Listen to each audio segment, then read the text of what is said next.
नमस्कार मित्रों, apex classes के डिजिटल प्लेटफॉर्म पर आप सभी लोगों का हार्दिक स्वागत है।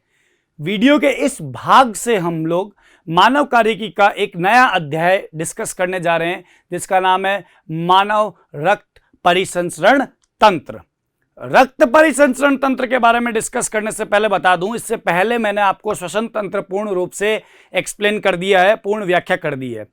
इस तंत्र के अंदर हम लोग बहुत सारी जानकारियां पढ़ेंगे, जैसे कि रक्त का संगठन क्या होता है, परिसंचरण के प्रकार क्या होते हैं। उसी के साथ साथ में हम लोग लसिका के बारे में अध्ययन करेंगे, रुधिर समूह के बारे में बात करेंगे, रुधिर की क्लॉटिंग यानी कि स्कंदन की क्रियाविधि के बारे में बातचीत करेंगे, हृदय के बारे में बातचीत करेंगे, हृदय किस प्रकार क्रियाविधि करता है, हृदय की बनावट कैसी होती है, हृदय के अंदर क्या क्या संरचनाएं होती है, लसिका तंत्र के बारे में बातचीत करेंगे। और साथ ही साथ में अंतिम चरण में जाते हुए हम लोग किसके बारे में डिस्कस करेंगे, डिजीज के बारे में भी बातचीत करेंगे, बीमारियों के बारे में भी डिस्कस करेंगे। ये हमारा इस चैप्टर का पूरा कंटेंट रहेगा। स्टार्ट हमको करना है, यहां पे हेडिंग दे रखा है मानव रक्त परिसंचरण तंत्र। सबसे पहले आपको पता होना चाहिए कि परिसंचरण तंत्र क्या होता है, परिसंचरण तंत्र क्या चीज होती है, उसके बाद में हम लोग आगे का पढ़ पाएंगे। देखिए, आपने पाचन पढ़ लिया है, श्वसन पढ़ लिया होगा, ठीक है। तो आपको बता देता हूं, उत्सर्जन भी आप लोगों ने पढ़ लिया होगा। तो जो पाचन के बाद में जो भोज्य पदार्थ बनता है, पचित भोज्य पदार्थ, वो, ठीक है, श्वसन के दौरान जो गैसों का विनिमय होता है वो, कुछ उत्सर्जी पदार्थ, कुछ स्त्रावी पदार्थ, इन सभी पदार्थों को मनुष्य में शरीर के एक भाग से दूसरे भाग में परिसंचित करने का जो कार्य करता है वो होता है रक्त परिसंचरण तंत्र। क्या होता है? परिसंचरण तंत्र कह दो या रक्त परिसंचरण तंत्र कह दो, सर्कुलेटरी सिस्टम। मैंने क्या फरमाया यहाँ पे, थोड़ा देखना मैं किस तरह से बता रहा हूं। देखियो, मनुष्य में, ठीक है, क्या क्या चीजें मैं बातचीत कर रहा हूं, देखिएगा। O2 व CO2, क्या लिखा मैंने यहाँ पे, O2 व CO2, ठीक है। दूसरा नंबर पे लिख देता हूं पोषक पदार्थ, क्या लिख दिया मैंने यहाँ पे, पोषक पदार्थों कर देते हैं। कुछ यहाँ पे लिख देते हैं स्त्रावी पदार्थ, ठीक है। कुछ हम लोग यहाँ पे लिख देते हैं उत्सर्जी पदार्थ, और भी अन्य चीजें होती है जो हम लोग बातचीत भी करेंगे, ठीक है। आदि लिख कर छोड़ देते हैं यहाँ पे। इन पदार्थों का शरीर के एक भाग से अन्य भाग किस तरफ, अन्य भाग की तरफ पहुंचना या पहुंचाने का जो कार्य करता है वो कौन होता है, परिसंचरण तंत्र होता है। लाने और पहुंचाने वाले तंत्र को क्या कहते हैं, एक भाग से इन सब पदार्थों को लाने या पहुंचाने के कार्य करने वाले तंत्र को क्या कहते हैं, रक्त परिसंचरण तंत्र, या क्या कहेंगे हम लोग, परिसंचरण तंत्र। तो यहां पे क्या लिख दें हम लोग, यहां पे नाम लिख देते हैं परिसंचरण तंत्र, ठीक है। क्या कहेंगे, परिसंचरण तंत्र कहेंगे। परिभाषा वापस फरमा देता हूं, मनुष्य में, किसमें रे, मनुष्य में O2 व CO2, पोषक पदार्थों, स्त्रावी पदार्थों, उत्सर्जी पदार्थों को शरीर के एक भाग से लाने, शरीर के एक भाग से दूसरे भाग तक लाने या पहुंचाने वाले तंत्र को रक्त परिसंचरण तंत्र कहते हैं। समझ गए मेरी बात को? तो ये क्या है, इसकी परिभाषा है जिसके बारे में मैंने आपको बताया है। सबसे पहले सन 1828 में विलियम हार्वे नाम के साइंटिस्ट ने रक्त परिसंचरण तंत्र को खोजा था, ठीक है ना। तो यहां पे अपन लिखेंगे इस तंत्र की खोज, क्या लिख रहे हैं हम लोग, इस तंत्र की खोज सन 1828 में William Harvey, doctor William Harvey लिखेंगे हम लोग यहाँ पे, डॉक्टर विलियम हार्वे ने की। समझ रहे हो, इस तंत्र की खोज किसने की, विलियम हार्वे ने। कौन से सन में, 1828 के अंदर इस तंत्र की खोज की थी। किसने, विलियम हार्वे साहब ने की थी भैया, ठीक है। ये बात आप थोड़ा सा दिमाग में रख लीजिएगा। अब मैं आपको यह बता रहा हूं रुधिर परिसंचरण यानी परिसंचरण तंत्र के प्रकार के बारे में, टाइप्स ऑफ सर्कुलेशन यानी परिसंचरण के प्रकार के बारे में हम लोग यहां पे बात कर रहे हैं। तो यहां पे हमारे पास में हेडिंग लगा देता हूं मैं, परिसंचरण के प्रकार।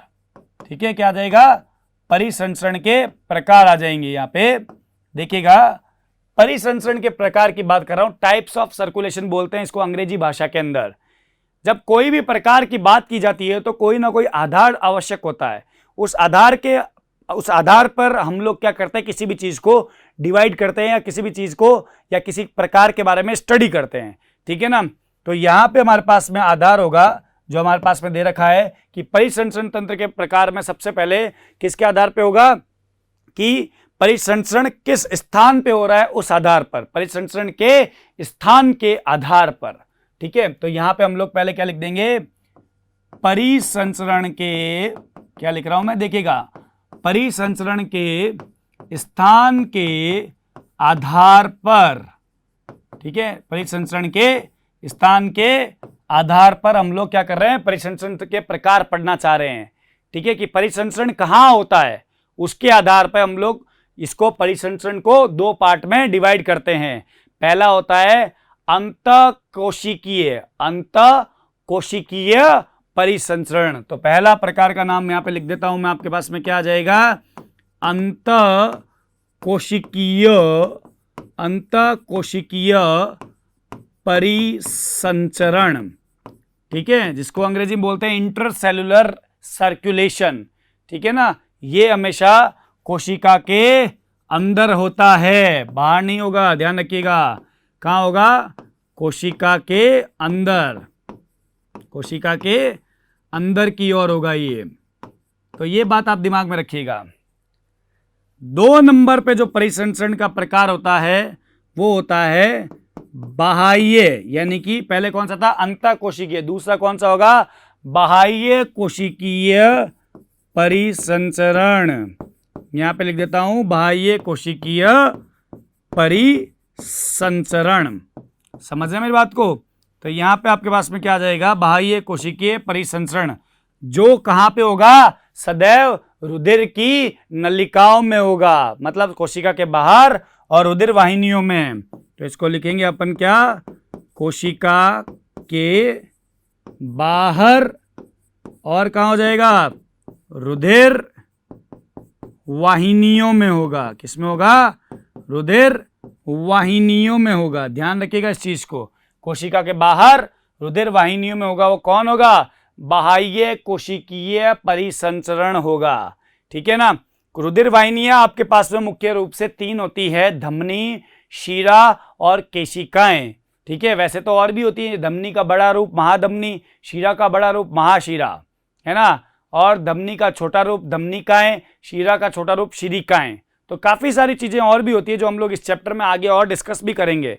घबराने की कोई भी आवश्यकता नहीं है आप लोगों को। ठीक है ना, बात याद रखिए इस चीज को।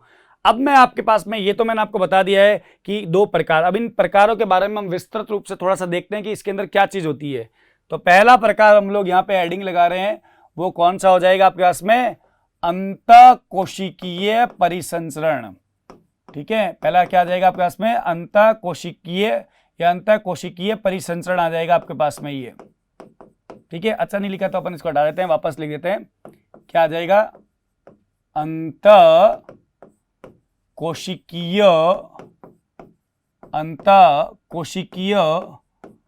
परिसंचरण।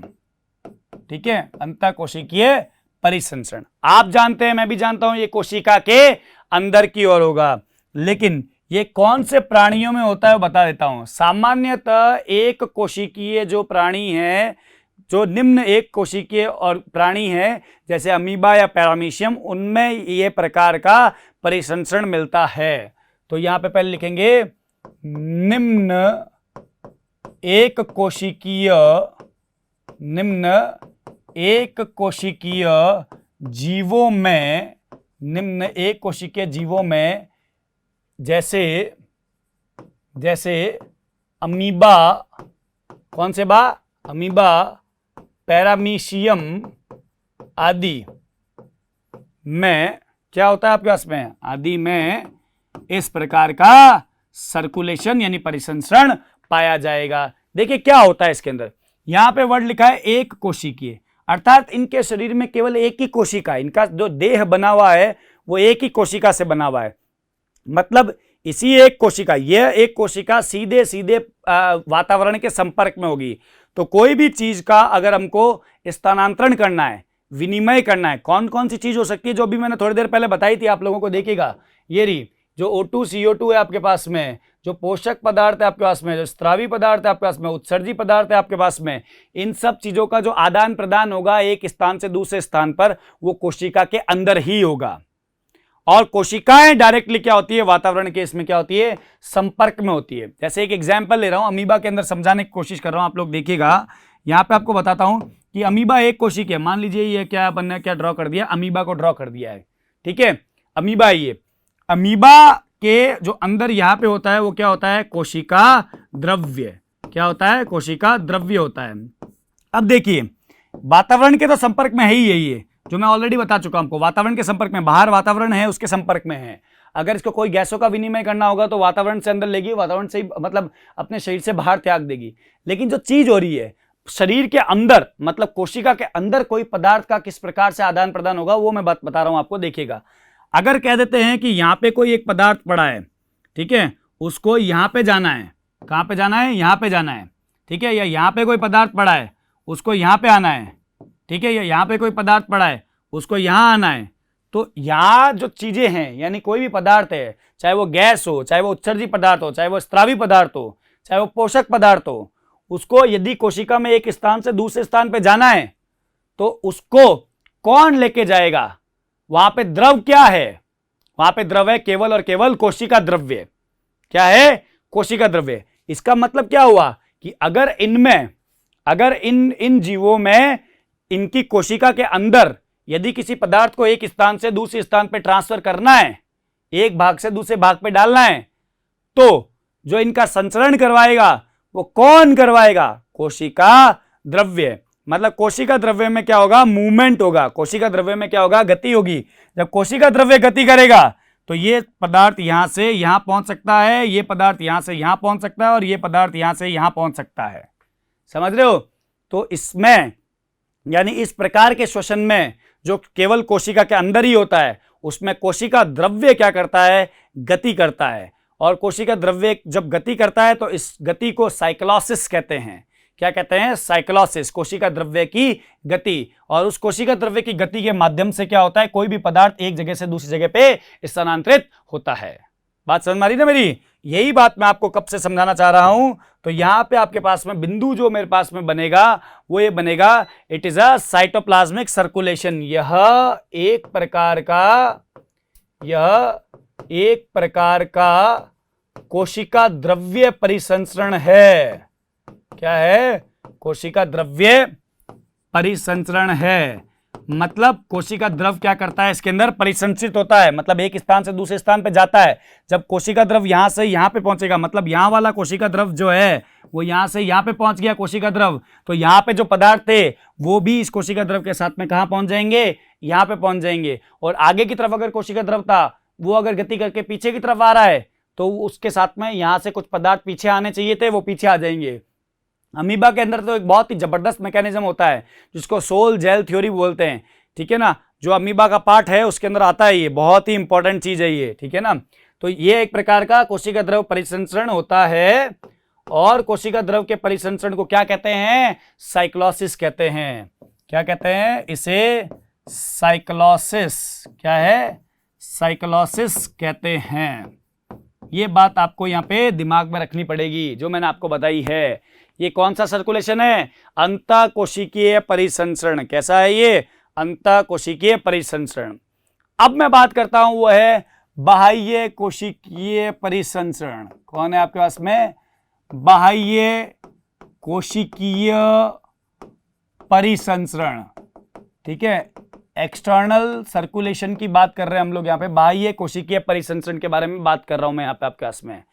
यह आपको पता है कहां होगा, कोशिका के बाहर होता है, मतलब रुधिर वाहिनियों में होता है ये, ठीक है। तो यहां पे आप लिख सकते हो, जो पहले भी लिखा है हम लोगों ने, कोशिका के बाहर व रुधिर वाहिनियों में होगा। कहां पे होगा? रुधिर वाहिनियों में। ठीक है, रुधिर वाहिनियों में होगा, ये रुधिर वाहिनियों में होता है। समझने का प्रयास करना होगा। अब आप देखिए यहां पे जो मेन चीज बता रहा हूं आपको, बाह्य कोशिकीय का आपको डिस्कस करके समझा रहा हूं। देखना, ये होता है हमेशा उच्च वर्गीय प्राणियों के अंदर होता है, मानव के अंदर यही होता है, बाह्य परिसंचरण तंत्र होता है। ठीक है ना, तो मिलेगा किसमें? सबसे पहले उच्च वर्गीय प्राणियों में इस प्रकार का क्या मिलता है? परिसंचरण मिलता है। आपको पता है कि यहां पे किसके माध्यम से होगा? रुधिर वाहिनियां जो है किसी भी पदार्थ को एक जगह से दूसरी जगह तक लेकर के आएगी। ठीक है, उसके अंदर कौन होगा? रुधिर होगा। जैसे एक फोटो बनाते हैं अपन, मान लो कि ये एक लड़का है।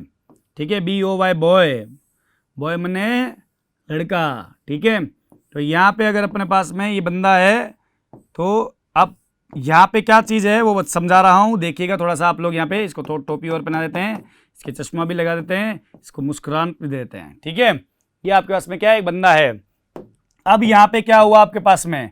खोपड़ी से मान लो कोई चीज़ है वो यहाँ पे पहुँचानी है, तो खोपड़ी से कोई चीज़ है वो पहुँचानी है, तो ये आपके पास में क्या है? एक रुधिर केशिका है, या समझ लीजिए रुधिर वाहिनी है, कोई भी धमनी शिरा कोई भी समझ लीजिए। ये रुधिर वाहिनियाँ ही क्या करेगी? जो है किसी भी पदार्थ को एक जगह से दूसरी जगह पे पहुँचाएगी। मतलब कोशिका के द्वारा नहीं होगा, मतलब कोशिका के अंदर नहीं होता, ये सारा का सारा खेल है वो रुधिर वाहिनियों से उत्तक के अंदर एक्सचेंज होता है। सिर्फ रुधिर वाहिनियों के द्वारा ही कोई भी पदार्थ जो है वो रक्त के माध्यम से एक स्थान पे दूसरे स्थान पे पहुंच सकता है, रुधिर वाहिनियों के माध्यम से, और कोशिका के अंदर नहीं होता है ये। इस प्रकार के परिसंचरण क्या कहते हैं? बाह्य कोशिकीय परिसंचरण का नाम देते हैं। समझ गए मेरी बात को? तो ये रुधिर वाहिनी है जो खोपड़ी से कोई चीज को क्या कर रही है? यहाँ पे पहुंचाने का कार्य कर रही है। समझ गए इस बात को? इस बात को ध्यान रखिएगा हमेशा। स्टूडेंट्स, इस वीडियो में हम यहीं तक रखते हैं, इसके आगे का पोर्शन हम नेक्स्ट वीडियो में डिस्कस करेंगे। Thank you very much. Subscribe करें हमारा apex classes edutech YouTube channel, साथ ही बेल आइकन को क्लिक करना बिल्कुल ना भूलें, ताकि आगे आने वाले सभी यूट्यूब वीडियोस की अपडेटेड नोटिफिकेशंस सबसे पहले आपको मिले। Apex classes edutech, subscribe now.